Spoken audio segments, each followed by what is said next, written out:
Assalamualaikum warahmatullahi wabarakatuh. Jadi pada video kali ini saya dan teman-teman saya akan menyampaikan perkembangan geometri non-Euclid dan perkembangan kalkulus.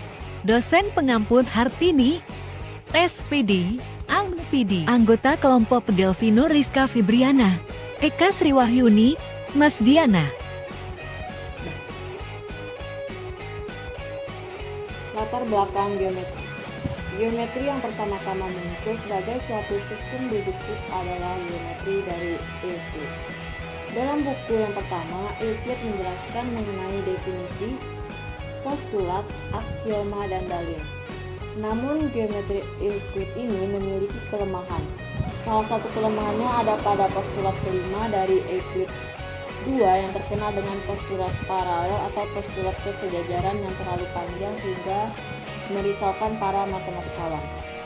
Dan akhirnya geometri non-Euclid timbul karena para matematikawan berusaha untuk membuktikan postulat kelima dan Euclid dari Euclid tersebut. Tokoh perintis geometri non-Euclid ada dua, yaitu Farkas Bolyai, yang kedua Lobachevsky. Matematikawan Arab. Bangsa Arab mengembangkan keilmuan geometri yang bersumber dari India dan Yunani di bidang matematika. Mereka dikenal sangat luar biasa dalam mengungkapkan permasalahan matematika, terutama dalam trigonometri dan teori kesejajaran yang tidak terpecahkan. Salah satu adalah Omar Khayyam. Omar Khayyam mencoba membuktikan postulat kesejajaran Euclid dengan memanfaatkan postulat pertama dari 4 postulat lainnya. Tokoh lainnya yang berkontribusi dalam perkembangan keilmuan geometri adalah Nasir Eddin.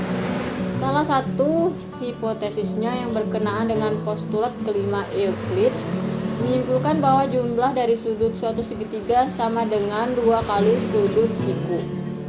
Dan segitiga siku-siku merupakan setengah bagian dari segi 4 yang dipotong mengikuti diagonalnya. Matematikawan Eropa. Beberapa matematikawan Eropa juga membuktikan kebenaran postulat kelima Euclid.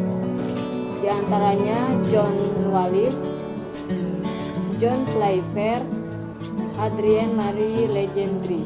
Para matematikawan Eropa tersebut menggunakan pernyataan yang ekuivalen dengan postulat kelima Euclid dalam pembuktian teori-teori geometri mereka, walaupun kemudian diketahui bahwasannya ternyata pembuktian mereka adalah mengandung kontradiksi tertentu.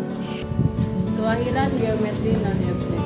Beberapa dari matematikawan mencoba menjawab pertanyaan tersebut, postulat kelima, tetapi yang mereka hasilkan tidak cukup memuaskan.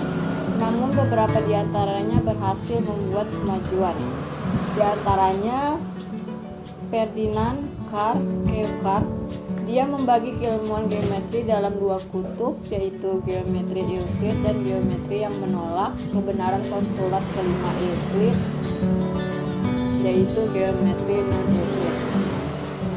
Yang kedua, Franz Adolf Taurinus. Dia adalah sepupu dari Skeukart yang secara otomatis berperan sebagai rekan kerja Skeukart. Yang ketiga, Johann Heinrich Lambert. Dia yang mengajukan konsep geometri pada bola nyata dan radius tak terhingga dari sebuah bola. Para ahli matematika dunia sadar bahwa postulat kelima tidak dapat dibuktikan menggunakan aksioma-aksioma yang terdapat pada geometri Euclid.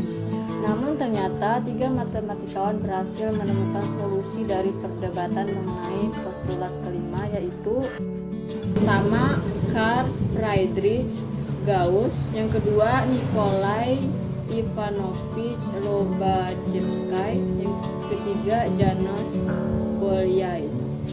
Model-model geometri baru. Geometri hiperbolik.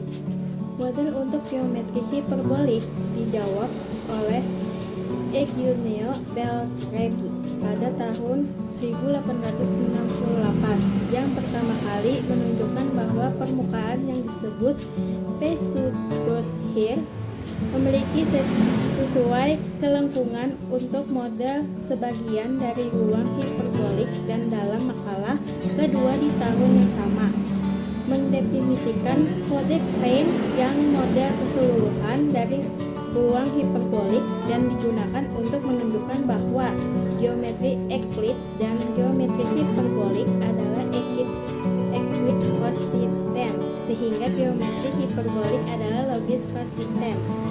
Dalam model hiperbolik, dalam bidang dua dimensi, untuk setiap garis yang diketahui lambda dan titik yang tidak pada lambda, ada tak terhingga banyak garis melalui A yang tidak berpotongan lambda.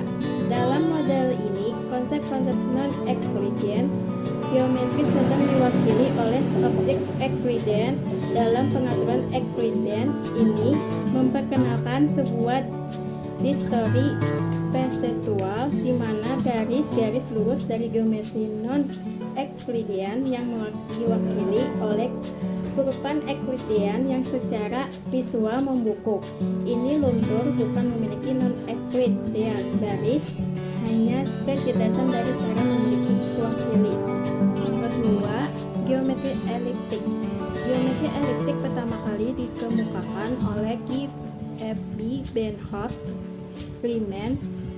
Model sederhana untuk geometri eliptik adalah bola, di mana garis lingkaran besar seperti ekuator atau radian di dunia dan poin yang berlawanan satu sama lain disebut poin antipodal.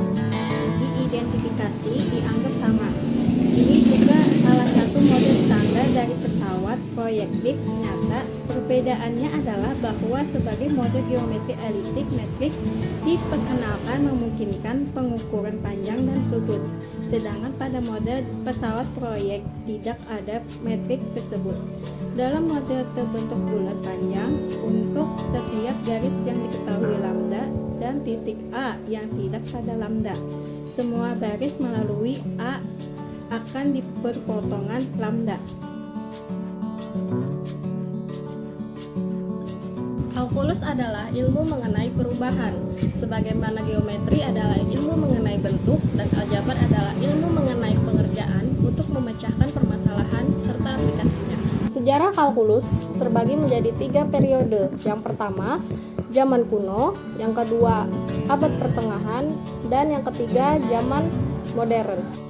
Pada zaman kuno, beberapa pemikiran tentang kalkulus integral telah muncul, tetapi tidak dikembangkan dengan baik dan sistematis.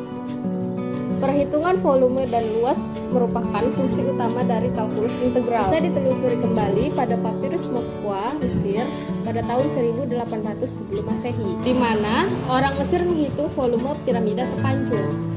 Archimedes mengembangkan pemikiran ini lebih jauh dan menciptakan heuristik yang menyerupai kalkulus integral. Pada tahun 499 Masehi, yaitu pada zaman pertengahan, ahli matematika India, Aryabhata telah menggunakan konsep kecil tak berhingga dan mengekspresikan masalah astronomi dalam bentuk persamaan diferensial dasar. Pada zaman modern sekitar abad ke-17, terdapat 2 tokoh matematika yang terkenal yaitu Leibniz dan Newton.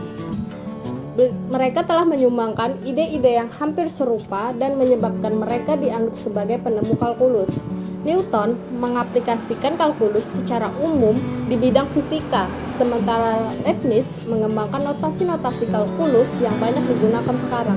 Para penemu kalkulus, yang pertama ada Isaac Newton pada tahun 1643 hingga 1727 Masehi. Beliau adalah salah seorang penemu dan kontributor kalkulus yang sangat terkenal. Yang kedua ada Gottfried Wilhelm Leibniz pada tahun 1601 hingga 1665. Leibniz bersama Newton mengembangkan kalkulus diferensial dan kalkulus integral. Selanjutnya yaitu Archimedes pada tahun 287 hingga 212 sebelum Masehi. Archimedes dikenal karena penemuannya yaitu menghitung nilai pi serta mengembangkan kalkulus integral. Selanjutnya ada John Wallis pada tahun 1618 hingga 1703. Peran beliau dalam mengembangkan kalkulus adalah menciptakan simbol tak terhingga. Dan yang terakhir ada Isaac Barrow pada tahun 1630 hingga 1677. Beliau mendapatkan penghargaan atas perannya dalam mengembangkan kalkulus, terutama untuk penemuan teori dasar kalkulus. Baiklah teman-teman, itu saja yang dapat kami sampaikan. Semoga bermanfaat. Assalamualaikum warahmatullahi wabarakatuh.